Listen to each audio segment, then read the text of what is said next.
زندگی گزارنے کا مزہ اسے ہی آتا ہے جسے کسی سے پیار ہو جاتا ہے.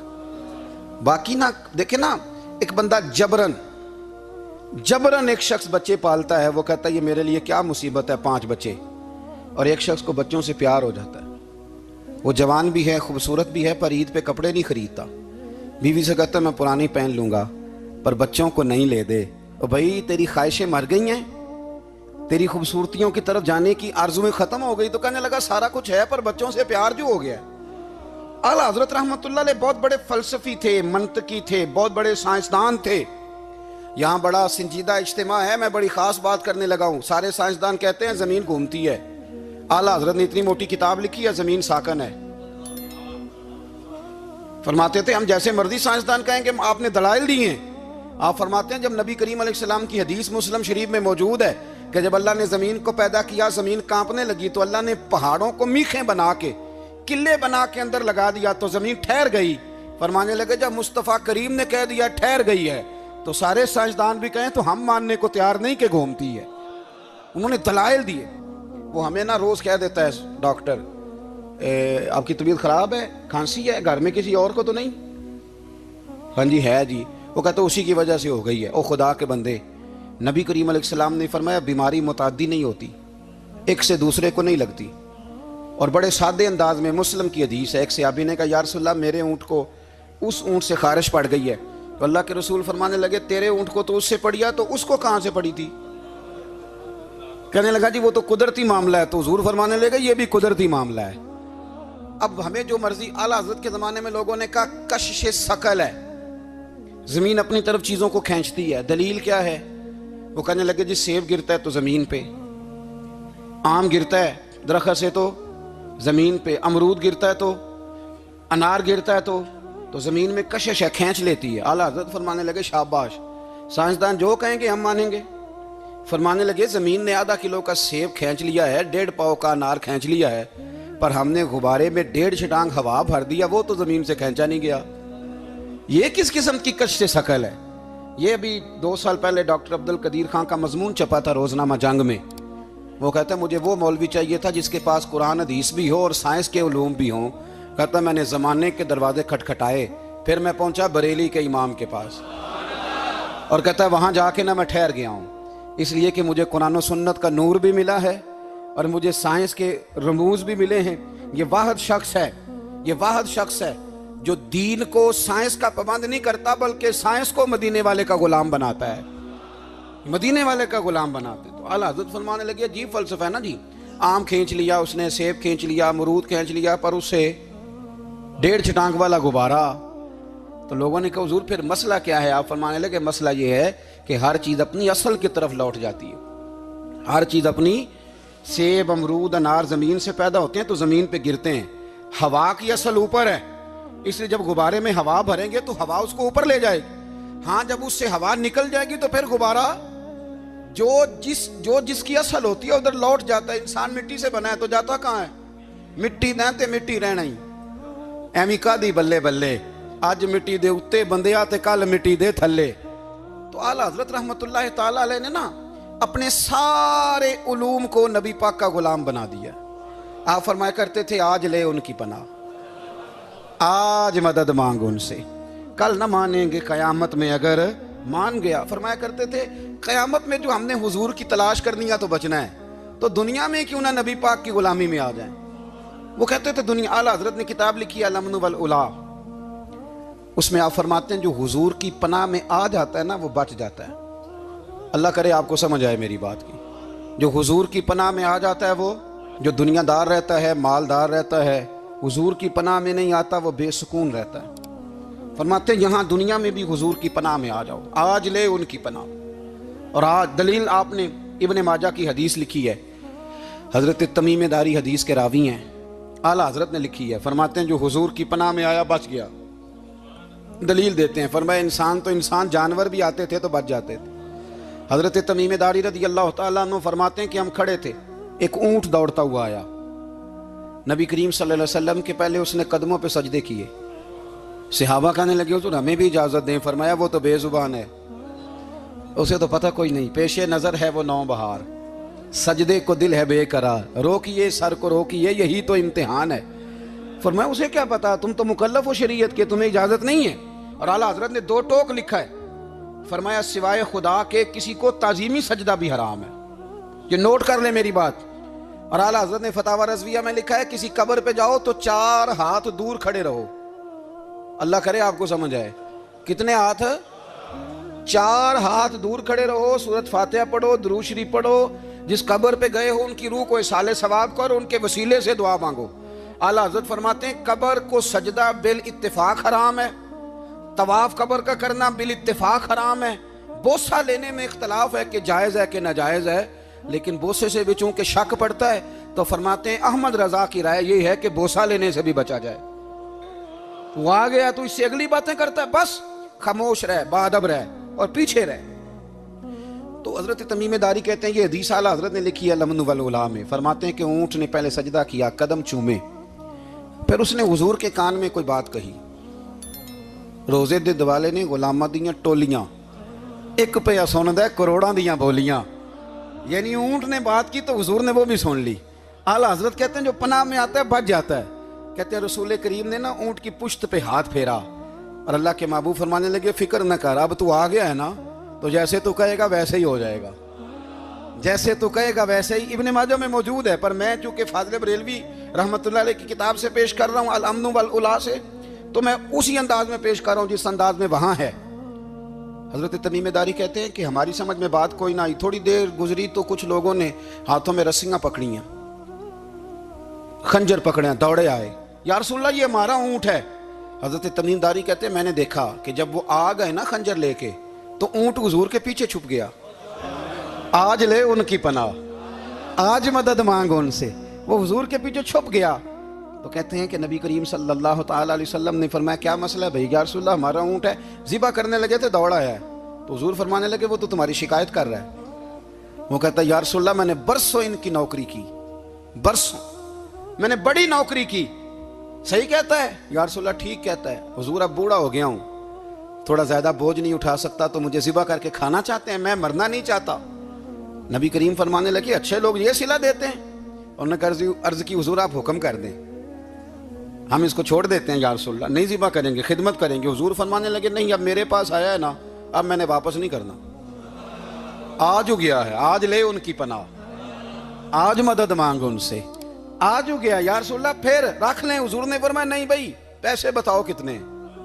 یا رسول اللہ نہیں نہیں کچھ نہیں۔ نبی کریم علیہ السلام نے فرمایا نہیں بتاؤ کتنے، بتاؤ کتنے؟ انہوں نے کہا حضور ایک دفعہ ریٹ لگایا تھا تو 100 دینار لگا تھا۔ حضور نے فرمایا بلال دے دو 100 دینار، 100 دینار دے دیا۔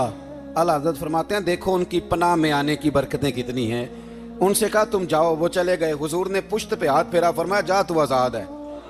حضرت تمیم داری کہتے ہیں وہ پہلے گیا پھر پلٹ کے آیا، اس نے نبی پاک کے کان میں کو بات کی، کئی باتیں کی، پر میں ایک بات کرتا ہوں، کئی باتیں کی، ایک بات کی تو حضور رو پڑے۔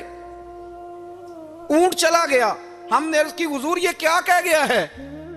تو محبوب فرمانے لگے یہ کہہ گیا یا رسول اللہ جس طرح آپ نے مجھے چھری سے بچایا ہے، میں دعا کرتا ہوں اللہ آپ کی امت کو جہنم سے محفوظ فرمائے، اللہ جہنم سے بچائے آپ کی امت کو، اس طرح مجھے چھری سے آپ نے محفوظ کیا۔ اعلیٰ حضرت فرماتے ہیں کن چکروں میں پڑے ہوئے ہو، کن چکروں میں؟ پیسوں کی پناہ لیتے ہو، عہدوں کے پیچھے چھپتے ہو، دولت کے پیچھے چھپتے ہو، تعلقات کے پیچھے چھپتے ہو۔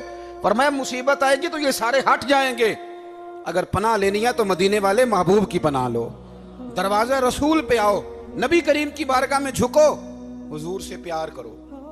اعلیٰ حضرت فرماتے ہیں محبوب کا ادب کرو، رسول اللہ کی غلامی کرو۔ فرماتے ہیں پھر کے گلی گلی تباہ، ٹھوکریں سب کی کھائیں کیوں، دل کو جو عقل دے خدا تو تیری گلی سے جائے کیوں۔ اور فرمانے لگے جان ہے عشق مصطفیٰ، روز فزوں کرے خدا، جس کو ہو درد کا مزہ وہ ناز دوا اٹھائے کیوں، جس کو ہو درد کا مزہ وہ ناز دوا اٹھائے کیوں۔ انہوں نے محبوب کریم کی محبت کا پیغام دیا، صحابہ کی محبت کا، بولیے صحابہ کی محبت کا پوری کتاب لکھی حضرت صدیق اکبر جناب عمر کے فضائل پر۔ اور مزے کی بات یہ ہے کہ اعلیٰ حضرت نے نا اردو شاعروں میں سے کسی کو توفیق نہیں ہوئی حضور کو شہنشاہ کہنے کی، اعلیٰ حضرت نے کہا میرے نبی شہنشاہ ہیں۔ دلیل کیا دی؟ فرمانے لگے پڑھو ترمذی، حضور نے فرمایا میرے 2 وزیر زمینوں میں ہیں 2 آسمانوں میں، زمین کے 2 وزیروں کے نام ابو بکر اور عمر ہیں، آسمان کے دو وزیر ہیں، جبریل اور میکائیل۔ تو اعلیٰ حضرت کہنے لگے حضور وزیر تو کسی شہنشاہ کے ہی ہوتے ہیں، پھر کہہ لو نا شہنشاہ۔ تو پھر فرمانے لگے حاجیو آؤ شہنشاہ کا روضہ دیکھو، حاجیو آؤ شہنشاہ کا روضہ دیکھو۔ کعبہ تو دیکھ چکے اب کعبے کا بھی کعبہ دیکھو، کعبہ تو دیکھ چکے اب کعبے کا بھی غور سے سن تو رضا، کعبے سے بھی آتی ہے صدا، میری آنکھوں سے میرے پیارے کا روضہ دیکھو۔ اعلیٰ حضرت نے ساری زندگی اور صحابہ کرام کی بات کی، اہل بیت کی بات کی، اولیاء کی بات کی، صوفیاء کی بات کی، دفاع کیا سب کا، سب کے شانوں میں لکھا، امت کو بتلایا کہ اپنے بزرگوں سے جڑے رہو گے تو بچے رہو گے۔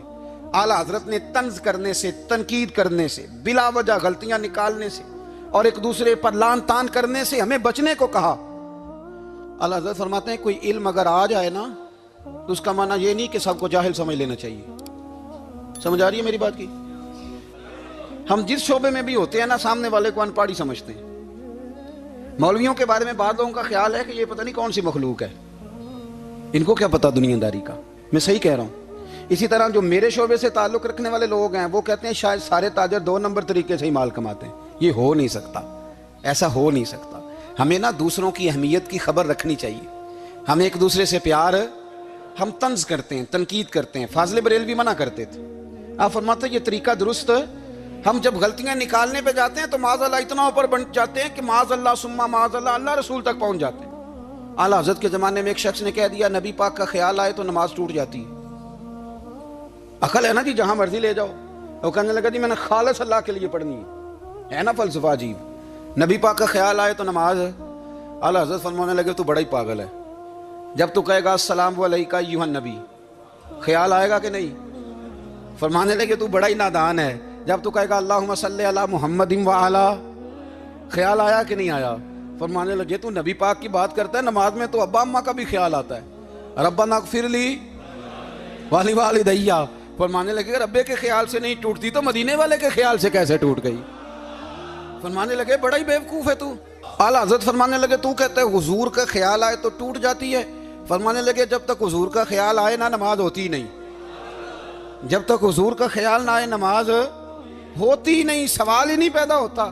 لوگوں نے کہا جناب وہ کس طرح؟ تو اعلیٰ حضرت فرمانے لگے اللہ نے کہا قرآن میں واقعی الصلاۃ نماز پڑھو، یہ نہیں بتایا کتنی پڑھنی ہے، اور یہ بھی نہیں بتایا فجر کی کتنی پڑھنی ہے، یہ بھی نہیں بتایا ظہر کی، یہ بھی نہیں بتایا قیام کیسے کرنا ہے، ہمیں یہ بھی نہیں بتایا رکوع کیسے کرنا ہے۔ ہمیں کیسے پتہ چلا؟ جب صحابہ نے کہا نا رب کہتا ہے نماز پڑھیں تو کیسے پڑھیں، تو حضور فرمانے لگے سلو کما رأیتمونی اصلی، نماز اس طرح پڑھو کرو جس طرح مجھے پڑھتے ہوئے دیکھتے ہو۔ تو کہا یہ تو کیسی عجیب بات کر رہا ہے کہ نبی کریم صلی اللہ علیہ وسلم کا خیال آئے۔ اور پھر بڑی مزیدار بات، ایک شخص نے اعلیٰ حضرت سے آ کے نا اس زمانے میں نا ایک آریہ مذہب ہوتا تھا، اب اللہ کا شکر ہے وہ کوئی نہیں، اب ویسے جو بڑے نئے نئے مذہب نکل آئے ہیں، جو آدمی جتنا پڑھ جاتا ہے معاذ اللہ وہ ایک نئی بات ہی شروع کر دیتا ہے، اور جو انوکھی بات کرے اس کے پیچھے رش بھی زیادہ ہو جاتا ہے، سٹائل ذرا ہٹ کے ہو نا جی تو ذرا ماحول جلدی بن جاتا ہے۔ تو وہ آریہ مذہب تھا، تو وہ ایک آریہ آ گیا اعلیٰ حضرت کے پاس، آ کے کہنے لگا کہ فرض کی اہمیت زیادہ ہے کہ سنت کی؟ تو اعلیٰ حضرت فرمانے لگے بھئی اہمیت تو فرض کی زیادہ ہے۔ تو کہنے لگے آپ کا وضو تو پھر سنت سے شروع ہوتا ہے، وضو میں پہلا فرض ہے منہ دھونا، اور آپ سب سے پہلے ہاتھ دھوتے ہیں، یہ بھی سنت، ناک میں پانی ڈالنا یہ بھی، کلی کرنا یہ بھی۔ میری بات کی سمجھ آ رہی ہے؟ اس نے کہا یہ آپ عجیب لوگ ہیں، فرض اگر بڑا ہے تو پہلے فرض ہونا چاہیے تھا۔ سمجھ آ رہی ہے میری بات کی؟ لوگ دین پر بڑے بڑے مختلف اعتراضات کرتے ہیں نا، اس نے کہا جی پہلے ہونا چاہیے تھا فرض، تو منہ دھونا فرض ہے، آپ نے گھٹنوں تک ہاتھ دھوئے، اب یہ جو آپ نے ہاتھ دھو یہ بھی سنت، کلی کری تو وہ بھی سنت، ناک میں پانی ڈالا تو وہ بھی سنت، تو آپ تو چوتھے نمبر پہ فرض ادا کر رہے۔ تو اعلیٰ حضرت فرمانے لگے تم اصل میں محبوب کا غلام نہیں نا، ہاں تجھے کیا پتا ہو یہ بات کیا ہے، تو بیٹھ جا ہم سے سن، ہم تجھے بتاتے ہیں۔ اس نے کہا جی کیا مطلب؟ فرمانے لگے یہ محبوب جو ہے نا ہمارے، یہ ہمیں بڑی جگہوں سے بچاتے ہیں، یہ بچا بچا کے فرائض تک لے جاتے ہیں۔ کیا مطلب؟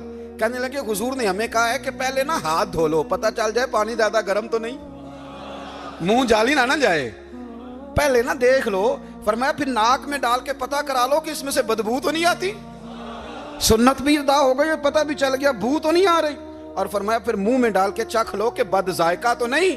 اب یہ 3 سنتیں ادا کر کے تم فرض ادا کرو گے تو اللہ بھی راضی ہوگا، اللہ کے رسول بھی راضی ہوں گے۔ اعلیٰ حضرت رحمت اللہ علیہ نے اس ترتیب سے دین کی تشریحات فرمائی، اس مزے سے دین سمجھایا، اور ان کو نہ سمجھانا بڑا ہوتا تھا۔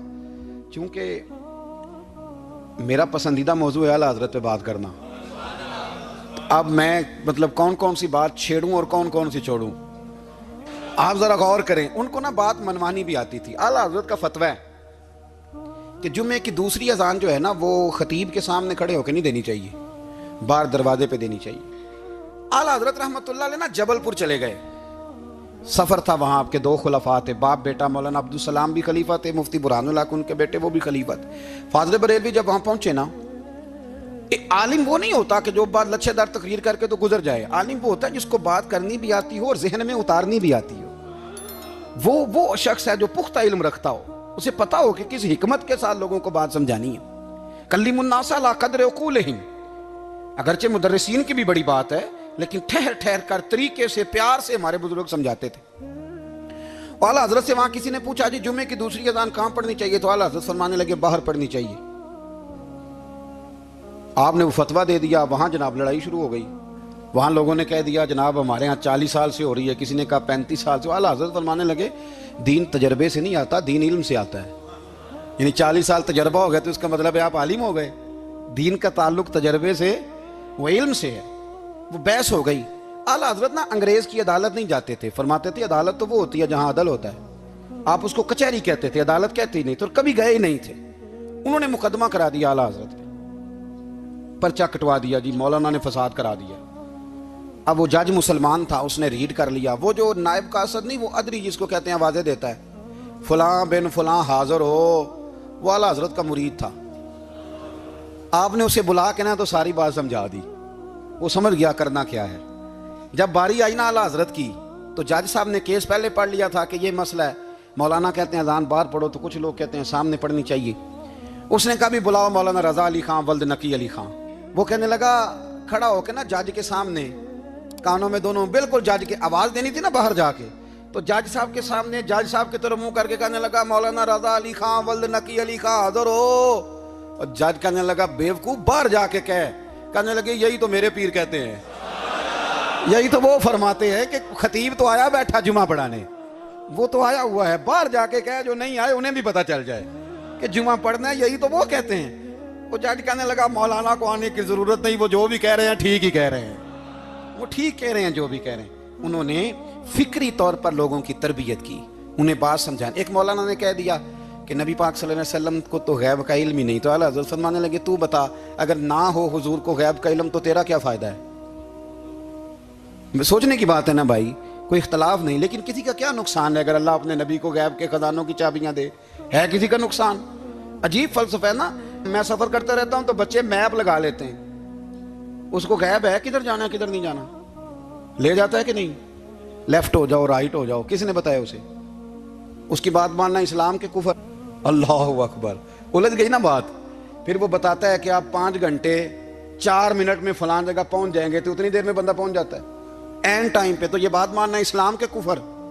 لیکن مجھے افسوس اس بات کا ہے کہ ڈاکٹر کا الٹرا ساؤنڈ ماننے والے، میپ کی باتیں ماننے والے، کل اتنے بجے بارش ہو جائے گی یہ ماننے والے، اگر کہا جائے کہ رسول پاک نے یہ غیب کی خبر دی ہے تو لوگ اڑ جاتے ہیں۔ اعلیٰ حضرت فرماتے ہیں یوں نہ کرو جسے کوئی سائنسدان پڑھائے، اگر وہ بہت ساری باتیں بتا سکتا ہے تو جسے رب رحمان پڑھائے۔ الرحمن علم القرآن خلق الانسان۔ میں تم بات ہی نہیں مانتے؟ فاضل بریلوی نے الدولۃ المکیہ پوری کتاب لکھی ہے، اور آپ فرماتے ہیں اللہ نے سب سے زیادہ غیب کی خزانوں کی چابیاں اپنے نبی کو عطا فرمائی ہے۔ تو آپ نے ہر محاذ پر حضور کی شانیں بیان فرمائی، نبی پاک کی عظمتوں کے تذکرے کیے۔ آپ نے فرمایا کہ اولیاء اللہ، صوفیاء، بزرگ، ان پر تنقید نہ کرو۔ ہمارا نا آج مزاج بن گیا ہے، میں اکثر کہتا ہوں کہ لوگوں کا ذائقہ خراب ہو گیا ہے۔ یہ جو لوگ کہتے ہیں نا نماز میں دل نہیں لگتا، محفل میں سرور نہیں آتا، ہم جب اینک تنقید کی لگا کے جاتے ہیں تو کیسے مزہ آئے گا؟ جب ہم سامنے والے کو اچھا ہی نہیں سمجھ رہے، سب سے اچھے ہم خود ہیں۔ میں اکثر کہا کرتا ہوں کہ جب تک ہم تھوڑا سا نیچے بیٹھ کے اوپر نہیں نہ دیکھتے، بندے ہمیں بڑے نظر نہیں آئیں گے، چھوٹے چھوٹے نظر آئیں گے۔ ہم ہمیشہ اوپر کھڑے ہو کے نیچے دیکھتے ہیں۔ مہربانی فرمائیں۔ بڑی شاندار بات لکھی اعلیٰ حضرت بریلوی نے ملفوظات شریف میں۔ آپ فرماتے ہیں 2 بڑے زبردست قاری تھے، تلفظ اچھا ہی ہونا چاہیے، لیکن اس کا یہ مطلب نہیں کہ پھر آپ سب پہ تنقید ہی کرتے رہیں۔ تو اعلیٰ حضرت فرماتے 2 قاریوں نے نا ایک بزرگ کے پیچھے نماز پڑھی، تو ان کے نا کچھ قواعد مستحب، کچھ قواعد ٹھیک نہیں تھے، تو کہنے لگے شہرت تو بڑی سنی تھی پر بابے کو تو قرآن بھی صحیح نہیں پڑھنا آتا۔ یہ اعلیٰ حضرت نے لکھا ہے، چھوڑو جو یہ بھی کو بلی ہے۔ فرماتے ہیں بس مستحب قواعد ٹھیک نہیں تھے، جو چیزیں ضروری ہیں وہ ٹھیک پڑھتے تھے بابا جی۔ اب ان دونوں نے تنقید کی دل میں، اور باہر نکل کے ایک دوسرے سے کہنے لگے یار کتنا سوچ کے آئے تھے پر یہ تو قرآن پاک بھی ٹھیک نہیں پڑھتے۔ اب موسم تھا تھوڑا سا ایسے ہی معتدل موسم تھا، نہ زیادہ گرمی تھی نہ زیادہ سردی تھی، قریب ایک جھیل تھی، کپڑے اتارے، تہمتیں باندھی اور جھیل میں گھس گئے نہانے کے لیے۔ ایک شیر آیا تو کپڑے اٹھا کے لے گیا۔ اب بندہ پانی میں کتنی کو دیر رہ سکتا ہے، موسم بھی معتدل تھا، بڑی گرمی میں بھی بندہ زیادہ نہیں رہ سکتا، ٹھٹھرنے لگے، پریشان ہو گئے، کانپنے لگے، جائیں تو کدھر جائیں، بڑے پریشان۔ اب شیر بیٹھا ہے سامنے اور پہاڑی کے اوپر وہ بیٹھا کپڑے لے کے۔ اعلیٰ حضرت فاضل بریلوی رحمۃ اللہ تعالیٰ علیہ فرماتے ہیں کسی نے جا کے بزرگوں کو بتایا کہ وہ آپ کے مہمانوں کے کپڑے لے گیا شیر، تو ٹھٹھر رہے۔ وہ بزرگ آئے اور آ کے نا تو شیر کو آواز دی، اللہ ہر مشکل دی کنجی یارو ہاتھ مرداں دے آئی۔ شیر کو آواز دی، کہنے لگے ادھر آئے نا، وہ آیا تو ایک تھپکی دی۔ فاضل بریلوی نے حقوق والدین پہ لکھا، حقوق اولاد پہ لکھا، استاد کے حقوق پہ لکھا، شاگرد کے حقوق پہ لکھا، اعلیٰ حضرت نے پڑوسیوں کے حقوق پہ لکھا، فاضل بریلوی رحمۃ اللہ نے پیر اور مرید کے حقوق پہ لکھا، اعلیٰ حضرت نے شرطیں بیان کی مرید کس کا ہونا ہے، شرائط۔ فرمایا سب سے پہلے 4 شرطیں دیکھو پھر بیعت کرنا۔ پہلی بات یہ کہ وہ بندہ اتنا عالم ہے کہ ضرورت کے مسئلے بتا سکے، جاہل کی بیعت جائز نہیں۔ اور دوسرے نمبر پہ فرمایا یہ بھی دیکھو کہ اعلانیہ گناہ تو نہیں کرتا، ظاہری طور پر شریعت کا پابند ہے۔ تیسرے نمبر پر یہ دیکھو اس کا سلسلہ متصل ہے، باقاعدہ کسی سے مرید ہوا ہے، سلسلہ اوپر تک صحیح چل رہا ہے۔ اور فرمایا چوتھا یہ ضرور یاد رکھنا کہ خلیفہ مجاز ہو، کسی شیخ کامل نے اسے اجازت بھی اپنی مرضی سے نہ بن کے بیٹھ گیا ہو کہ مجھے تویز مل گئے ہیں، یہ نہ ہو۔ فرمایا ان چیزوں کو دیکھو اور پھر پوری پابندیاں لگائیں۔ کسی نے پوچھا پیر اور مریدنی کا پردہ ہے؟ تو اعلیٰ حضرت فرمانے لگے نبی پاک کی جو بیویاں ہیں نا وہ مومنوں کی مائیں ہیں، ان کو قرآن نے مائیں کہا ہے، تو اگر اس ماں کا بیٹے سے پردہ ہے تو پھر مریدنی کا پیر سے پردہ کیوں نہیں؟ فرمایا واجب ہے مریدنی کے لیے پیر سے پردہ کرنا، واجب ہے۔ آپ کو ایک بزرگ تھے، انہوں نے اپنے ہاں جلسے پہ بلایا، جب آپ پہنچے تو وہ عورتوں کو ننگے منہ تعویذ دے رہے تھے، آپ نے دور سے دیکھا تو واپس آ گئے۔ وہ دوڑے پیچھے، کہنے لگے مولانا کچھ تو خیال کریں، لوگ کیا سوچیں گے، ایسے چلے گئے۔ تو آپ فرمانے لگے شاہ جی آپ نبی پاک کی شریعت کا خیال نہ کریں تو میں آپ کا خیال کروں؟ شریعت اسلامیہ کا خیال نہیں کر رہے، بے پردہ عورتوں میں بیٹھے ہو۔ وہ کہنے لگے میں توبہ کرتا ہوں، آج کے بعد نہیں کروں گا۔ فرمایا پھر ہاتھ بڑھائیے، پھر میں آپ کے ہاتھوں کے بوسے لیتا ہوں، اس لیے کہ اگر آپ مان گئے ہیں تو پھر ہمارا اختلاف نہیں۔ ساری زندگی دین کی پہرے داری کی۔ اعلیٰ حضرت رحمۃ اللہ علیہ نے آج سے 150 سال پہلے کہا تھا مسلمان اپنے بینک قائم کریں، اپنا سرمایہ۔ ایک جو باتیں آج کر رہے ہیں نا آپ کے لوگ دانشور، وہ 125 سال پہلے کہا تھا کہ اپنے بینک بناؤ، آپس میں مسلمان تجارت کریں۔ فرمایا اپنا پیسہ ایک دوسرے پر خرچ کرو، غریبوں کو وظائف دو، وہ سارے طریقے اپناؤ جو صحابہ نے اور محبوب کریم نے ہمیں عطا فرمائے۔ مسلمانوں کی فلاح پر انہوں نے بڑا کام کیا۔ وہ زمانہ اقبال پہلے کہا کرتے تھے سارے جہاں سے اچھا ہندوستان ہمارا، پھر اللہ نے توفیق دی تو کہنے لگے نہیں، خاص ہے ترکیب میں قوم رسول ہاشمی۔ اعلیٰ حضرت اسی زمانے سے کہہ رہے تھے نہیں بھائی، جو مصطفیٰ کے غلام ہیں ان کا منصب اور معیار الگ ہے۔ بڑی محبت سے زندگی گزاری، اللہ سے بڑا ڈرتے تھے۔ سید ایوب علی رضوی صاحب آپ کے خلیفہ ہیں، وہ کہتے ہیں ایک چھوٹا سا بچہ صبح صبح آ گیا، کہنے لگا حضور آپ کی کل دعوت کرنی، آ جائیں گے؟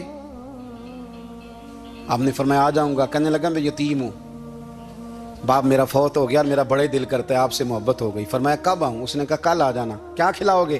تو چنے کی دال اس نے جھولی میں ڈالی، کہنے لگا حضور میں لے آیا اور رات کو بھگاؤں گا، کل آپ کو کھلاؤں گا۔ آپ بیمار رہتے تھے، دوپہر کو سوجی کے بسکٹ کھایا کرتے تھے۔ سید صاحب کہتے ہیں جب وہ جانے لگا تو اعلیٰ حضرت فرمانے لگے اگر اجازت دو تو ایک بندہ ساتھ لے آؤں؟ کہنے لگا لے آؤ۔ فرماتے ہیں اس کے گھر گئے تو اندر بیٹھنے کی جگہ بھی نہیں تھی۔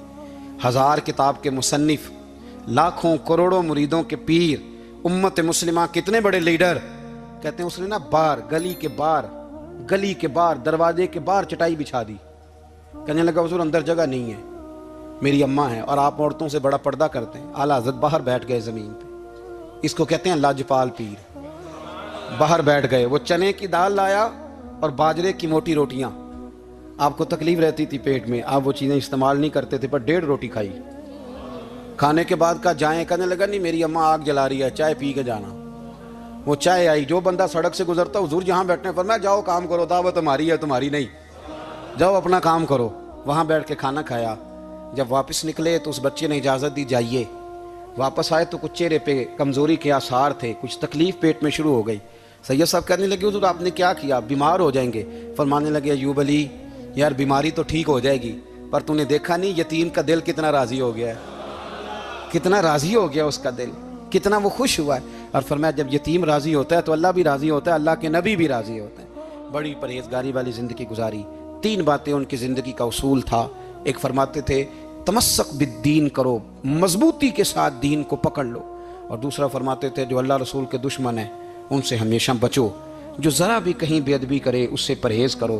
اور تیسرے نمبر پہ فرماتے تھے اگر سکھ ہی جینا چاہتے ہو تو عشق رسول میں جینا سیکھو, ورنہ دنیا سے تو پیار ہو ہی جائے گا, دولت سے تو ہو ہی جائے گا, محبوب سے کرو گے تو زندگی سکھی ہو جائے گی.